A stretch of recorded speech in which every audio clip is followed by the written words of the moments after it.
Welcome to the Genius Factory. Enjoy the video. You start by preparing both devices.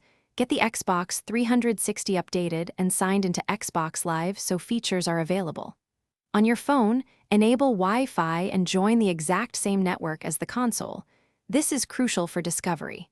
Then install Microsoft Smart Glass or a DLNA-capable app on the phone. These apps let the phone communicate with the console. Once done, open the app and grant local network permissions so the phone can see the Xbox immediately. Now you pair and configure.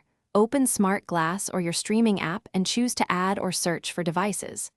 On the Xbox 360, go to My Xbox, then Settings, Console Settings, and System Info to confirm network details.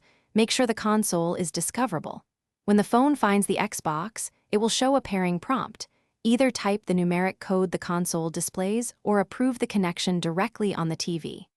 After pairing, set permissions for media control and remote navigation, so the phone can control playback and navigation.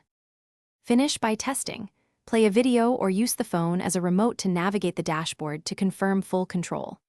If streaming lags or the phone cannot find the Xbox, restart the console, phone, and router. That clears most discovery issues.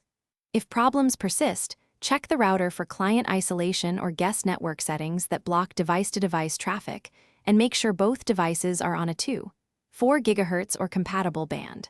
Finally, repair the devices.